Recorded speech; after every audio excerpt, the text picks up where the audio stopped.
CQ Researcher, I was super confident of your quality for a really long time. I'm a librarian at a community college, and I've probably recommended CQ Researcher reports to students without hesitation hundreds, if not thousands of times. But lately, there is a problem that I'm only beginning to recognize that I'm really hoping you're going to grapple with. Um, Lately, whenever I show CQ Researcher to students, I feel like I need to serve CQ Researcher with a side of what is whiteness and how does it impact the production and dissemination of information. And on the one hand, it's great to have that opportunity to have that conversation. That's a conversation that we need to be having. But it would also be awesome to have the conversation about whiteness and information and use CQ Researcher as an example of a source that is really working to mitigate whiteness in the production of information, rather than using CQ Researcher as an example of whiteness in action. When discussing whiteness, there's often somebody who thinks that the word whiteness is just a stand-in for the words white people. That's not the case. If you're seeing this and you're new to the concept of whiteness, there's plenty of good information out there, plenty of good stuff to read. Personally, I have found this description from bell hooks of whiteness as a state of unconsciousness, often invisible to white people, which perpetuates a lack of knowledge or understanding of difference, which is a root cause of oppression, to be particularly helpful. And so lately, when I'm looking at CQ Researcher in the reports that discuss or that should discuss racism, I'm just seeing a lot that the reports seem to be unconscious of. I just want to offer a few examples of what I'm talking about. I'm not going to cover everything I spotted, and I'm sure there's plenty that I didn't spot. Here's the one that I think troubles me the most. Police under scrutiny, can law enforcement restore public trust? And, I just, when I see this, I think to myself, who studies this topic, contemplates the seemingly endless number of incidences of the killings of people of color like Philando Castile, Tamir Rice, George Floyd, and then decides to center the question, can law enforcement restore public trust? It just seems like if the question first and foremost in your mind isn't something along the lines of, police, can we please stop murdering people of color? Right? If that's not the question, something's off, right?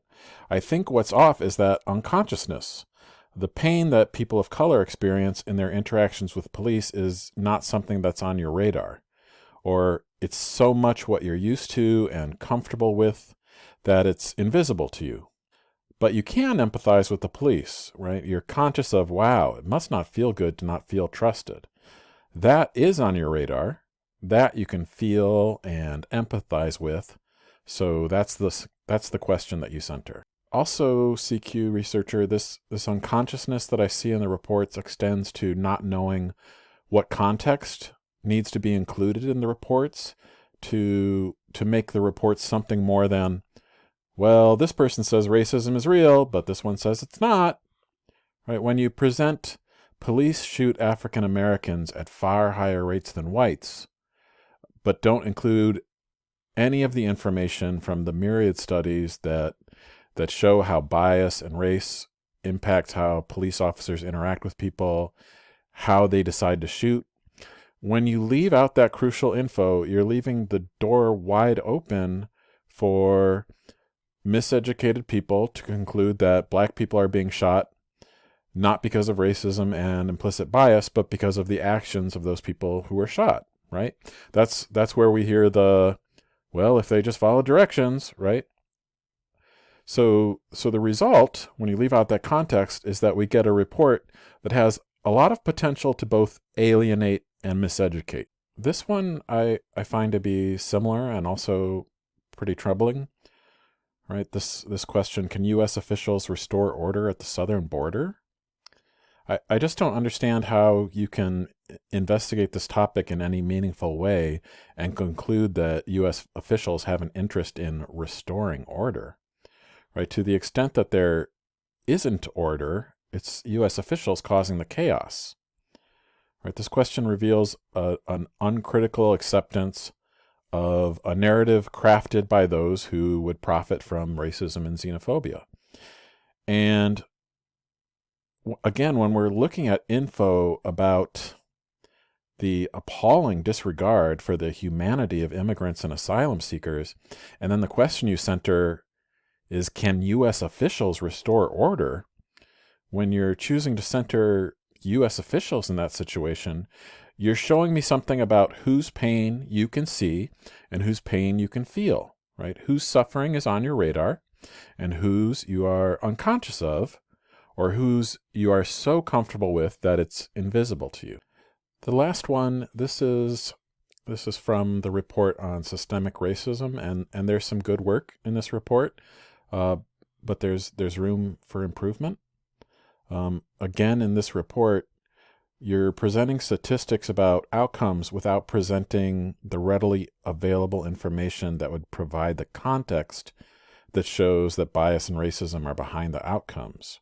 Right? So you have this information about income, but you don't include anything from the thousands of studies that show how anti-Black racism and implicit bias impact hiring and employment. You've got information about Black Americans being shot and killed by police, but you don't include the information that shows that bias and racism is what's at work there. Now, I was sharing with a colleague about how much some of this stuff was bugging me, and they asked me, why did you expect something different when you consider who's writing the pieces? Why did you expect something different? And so I looked at who was writing the reports. The CQ Researcher reports, they have actually a link to the author, and you can get an image of who the authors are. And so I went through the reports from October of 2020 back through the beginning of 2016 and looked at the photos you provide of the authors. These are the authors of CQ Researcher reports in 2020.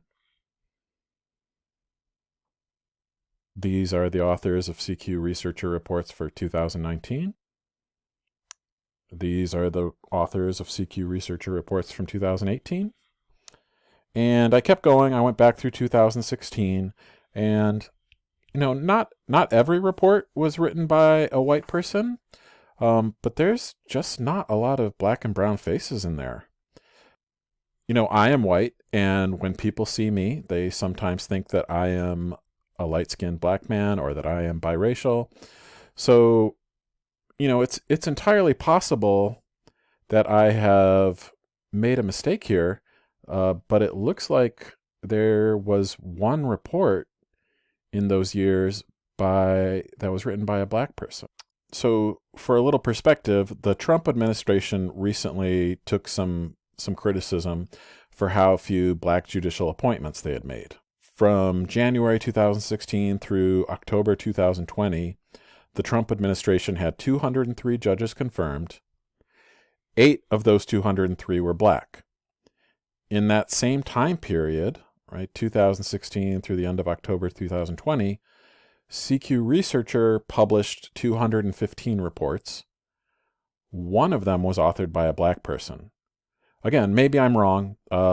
Maybe looking at the photos, I missed something, but yeah, it really looked like just one report written by a Black person. So when the Trump administration is outperforming you on diversity and inclusion by 8-1, that's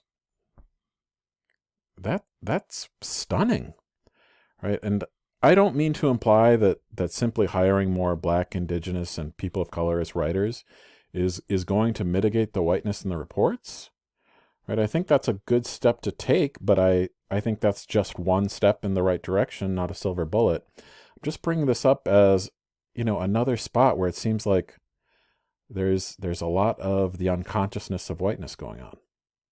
All right. Thank you.